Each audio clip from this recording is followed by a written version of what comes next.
Alrighty, folks, today we're going to be reviewing the new Paul Thomas Anderson movie, One Battle After Another, that many in the critical community is saying is the best movie of the year. Nay, the best movie in 5 years, 10 years, maybe in all of human history. This video is sponsored by our friends at ExpressVPN.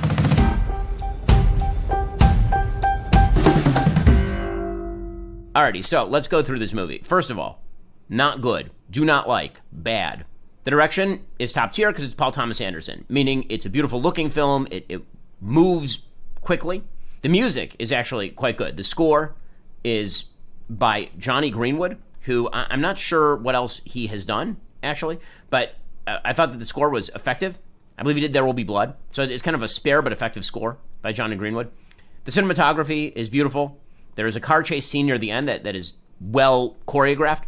And the movie sucks because the writing's bad, okay? So the entire premise of the movie, it's based on a Thomas Pynchon novel called Vineland. And when I say based on, I mean loosely related to. The basic idea of One Battle After Another, the basic plot, is that you have a person named Ghetto Pat Calhoun, who is played by Leonardo DiCaprio, and Perfidia Beverly Hills. Again, all of the names here are supposed to be on the nose, sort of slightly surrealistic, but they're not good. Like Perfidia Beverly Hills, because it turns out that she is perfidious.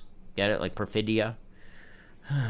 Beverly Hills, because she's too cool for school, and because they actually sing the Beverly Hillbilly song at one point. Anyway, they are leaders of a revolutionary terrorist group called the French 75. And they seem like they're out of time, because they really should be from like the late 1960s, but actually this part of the movie is supposed to be set some 16 years ago, so like 2008, 2009.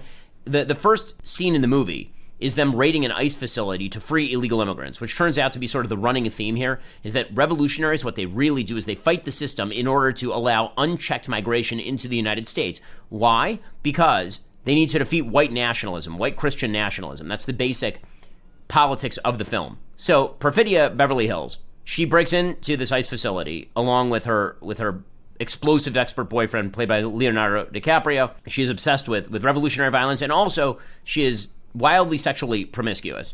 And so the opening scene involves her, how shall we put, asking Sean Penn's character, he's the villain, who is Colonel Stephen Lockjaw. I kid you not, again, these names are bad.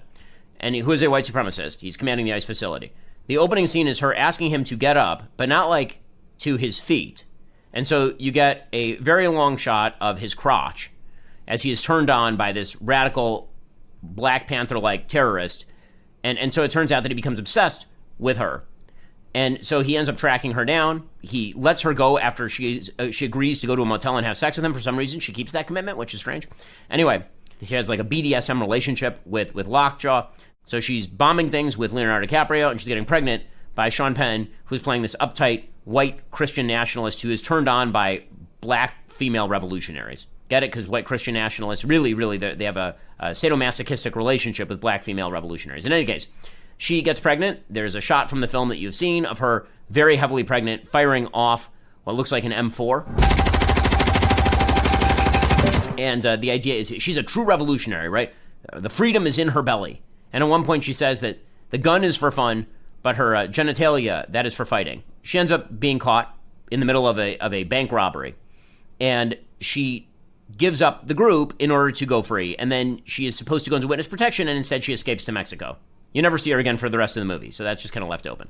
Anyway, fast forward 16 years. Her husband, Ghetto Pat Calhoun, calls himself Bob, and he's a loser who smokes weed all day, and he is raising the person he thinks is their daughter, but who is actually the daughter of this white nationalist colonel. They are living in a sanctuary city called Backton Cross, and Willa, his daughter, this is the daughter, she is a spirited teenager who, as it turns out, is into revolutionary violence along with some of her gender non-binary blue-haired friends.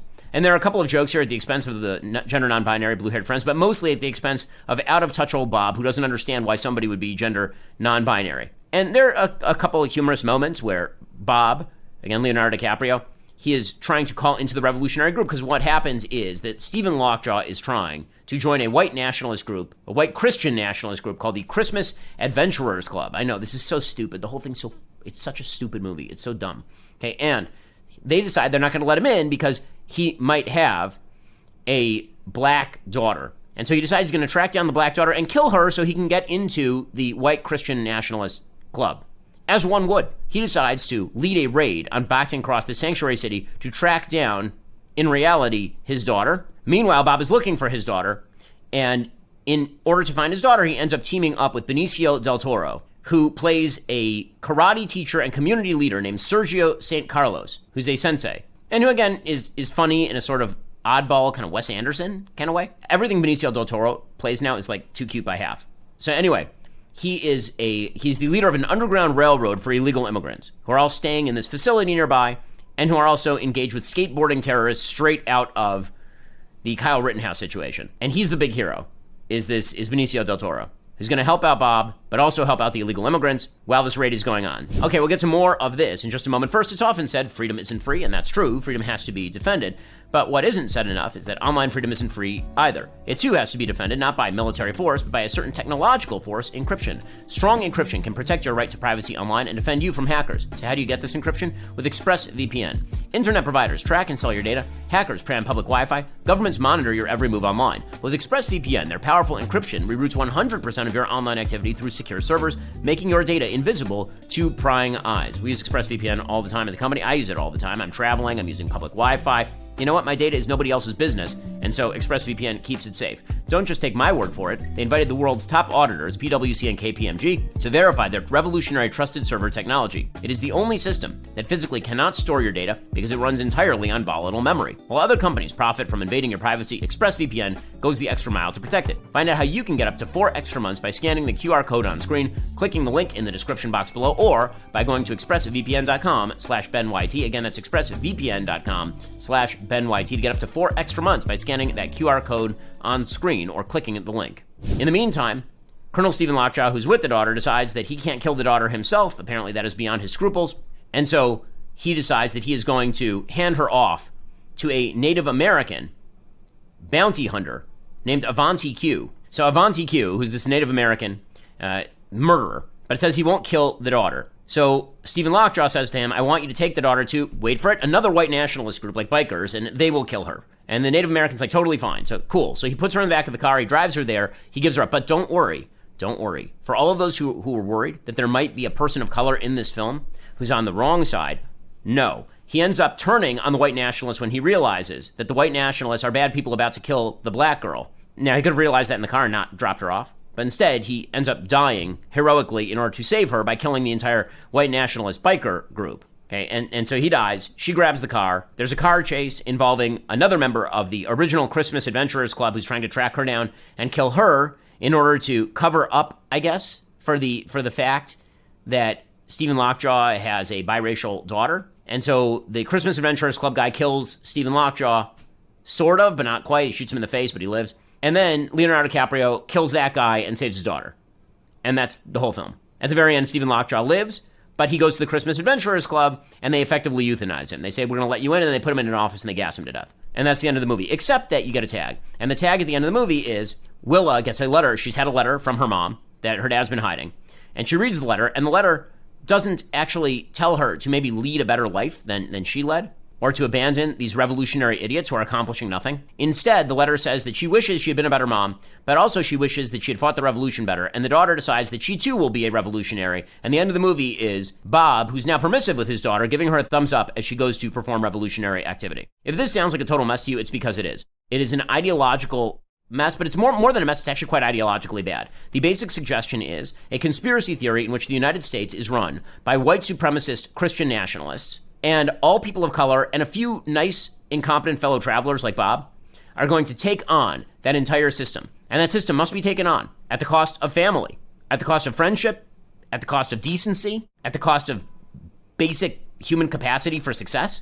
It is better, in other words, to be a complete loser who wastes your life bombing things randomly in order to free illegal immigrants to run willy-nilly across the border than to be like a productive citizen of that society. At no point is that actually considered by anyone, by the way. Like just to be a productive citizen of society. Because the society, as we know, is run by white Christian nationalists. So in other words, when I've talked about permission structures, and I've talked about the permission structures for violence that led to, for example, the murder of Charlie Kirk. And what I've said about those permission structures is that they basically create ideologies. These ideologies are bad because they include 3 components. 1, a conspiratorial view of the universe in which a shadowy cabal of powerful people are responsible for your problems in life and the problems of the world. 2, a belief that your specific group is being targeted. And 3, a belief that violence is justified in self-defense. That's this entire film. This entire film is that. There's a conspiratorial group of white Christian nationalists who are targeting people of color. Those people of color have to band together along with a few moron fellow travelers like Bob in order to take on that conspiracy. And they should bomb things, and they should kill people, and they should do terrible things and say radical things while doing it. I'm in search of subtlety here. I do not understand, honest to God, I do not understand the attempts by some to say that this is a subtle movie in any way. It has the subtlety of a brick. There have been some people at the Washington Post, for example, in the Washington Post entertainment section, who try to draw a different moral from this. One writer, for example, says, quote, "One battle after another shifts the paranoid nightmare of Nixon-era political extremism to our current powder keg moment in a way that helps us process it. Yes, it could get that bad again, and this is what it would look like. In its most outrageous plot point, a kinky affair between opposite camp radicals, Anderson brings the horseshoe theory of politics to life. Of course, the wackiest right-winger and the looniest leftist fall into bed with each other. Who else could match their violent intensity? Anderson also offers us hope, though, in the calm at the center, the sweet relationship between the chilled-out dad who has lost his political fervor and the teenage daughter who is finding her own capable way." Yeah, except that at the very end, you might think that's where it's going. That's not where it goes. At the very end, it takes a hard left and goes directly into she should be a radical, just like mommy was. Right? So, again, all these writers are trying to find something there that isn't there, or they are softly justifying all of this. Well, one writer named Haben Kaladi says in the Washington Post, it's about hope. One of the last characters we hear from is Perfidia. Reading from a letter she wrote in exile to her daughter Willa, she asks, "Will you try to change the world like I did?" before adding, "We failed, but maybe you will not." Right? That's the line. Maybe you should be a revolutionary. And in the very last scene, a revolutionary daughter is following in her mother's sacrificial footsteps despite everything we've been seeing in the past 3 hours. Oh my gosh.